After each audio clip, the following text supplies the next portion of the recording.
So the big boat, the one next to the coastline, I think it appears smaller.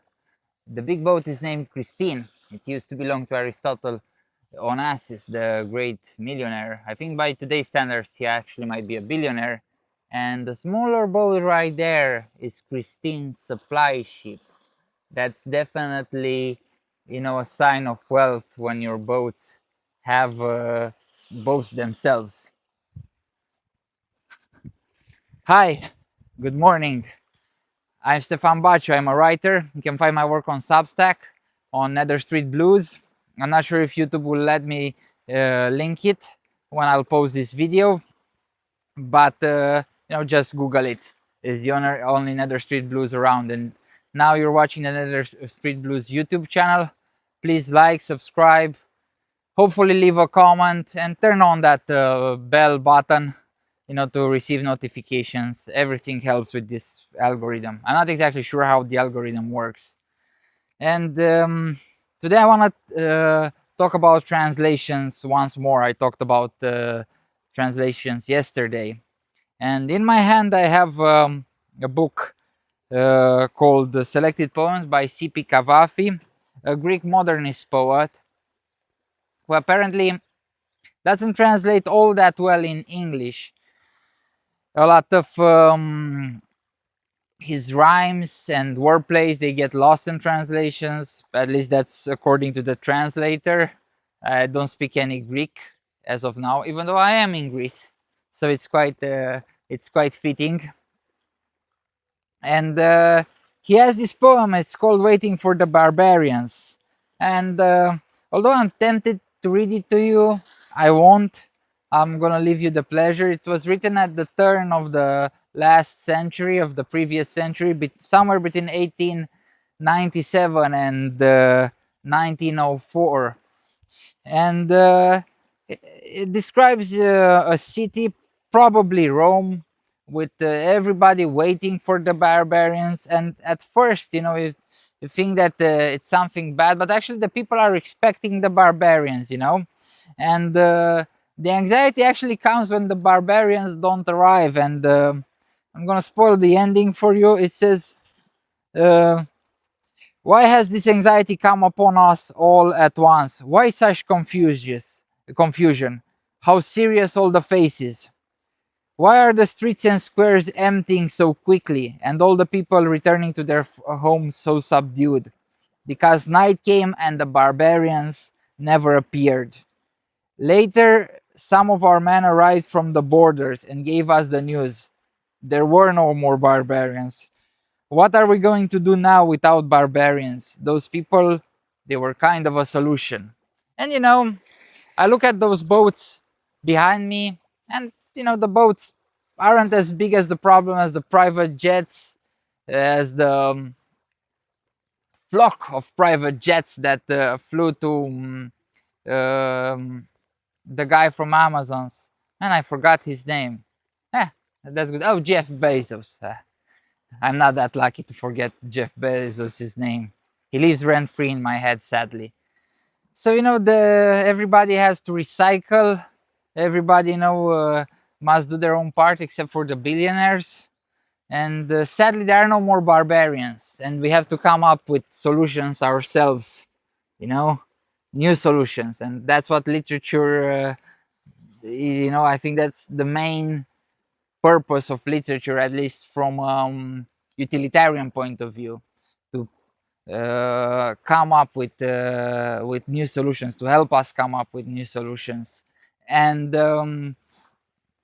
I think that's where translation plays an important part, because the work of a translator is that of carrying on the idea across the boundaries of culture and language and culture. And I said in my previous video, and I said that on Substack, that when you read translations, you don't hear the joke, but you're in on the joke. And it's good to be in on the joke. And Mr. Cavafy's poem inspired countless books, among them The Tartar Steppe, and I think there's another novel, Waiting for the Barbarians. And there aren't Greek books. There are, I think, English, and another one might be Spanish. But do your own research and read the poem. It's a great poem. And you know, the thing with translators is that they help us reach into the universal human experience. And you know, some of us, you know, might be blessed with knowing more than one language, others not so much. Chances are, if you're watching this video, you're speaking English and another language, or you're just speaking English, or you know, you have. And I think that's a good position to be in, to be able to speak two languages and read more, because at the end of the day, if you're watching this, you're probably a reader. And I definitely want to learn to read more languages as I grow older. I definitely want to learn how to read Japanese, even though I know it's hard. Because, and I'm gonna leave you with this final story, after this final story, and with this thought. And I would like to know if this happened to you. So, a couple of years ago, I read um Sun and Steel by Yukio Mishima. I read it in English, and the book was kind of mediocre. It didn't leave an impression on me. I actually felt disappointed. For me, a Mike Mentzer speech. And if you don't know who Mike Mentzer is, Google him. He's a very interesting bodybuilder, a thinking man's bodybuilder. He combines Randian philosophy, that is from Ayn Rand, writer of Atlas Shrugged, with bodybuilding. Very interesting feller. Tragic life, though. Tragic life. Uh, so Yukio Mishima's book was actually less impressive for me than a Mike Mentzer speech, and that was actually a huge disappointment, because I liked Yukio Mishima growing up, but I've mainly read him in Romanian. And last month, my cousin and best friend lent me his copy of Sun and Steel in Romanian, Soare și Oțel, as it is translated in Romanian, and it was a completely different experience. Like, it was those kind of books that, you know, like, you read the first 10 pages and, you know, you just have to put it down because the book is so good. Like, your mind, your all aesthetic sensibilities are overwhelmed. And I read that book in less than a week, amongst the other books, and because it's a short one. And now I'm rereading it again for the third time altogether, and the second time in Romanian. And I'm just trying to pace myself and read like 3 or 4 pages at a time, and ponder on Yukio Mishima's words and marvel at his style. And this actually made me want to learn Japanese, just so I could read, or learn to read Japanese, so I could read Yukio Mishima in his original language. I definitely would like to learn some Greek, at least to read Sipi Kavafi in his language.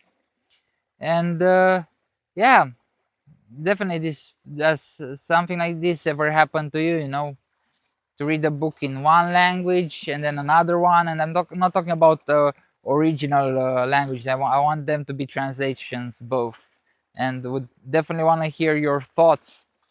And yeah, until next time, which hopefully it will be tomorrow. And I'm definitely gonna do one more video on translations.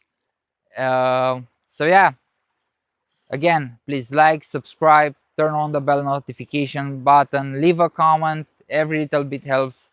Thank you very much for watching. This is Stefan. I'm out. Have a nice day, or a nice evening, or a nice whatever, and a nice life. And keep reading literature that lingers. Bye bye.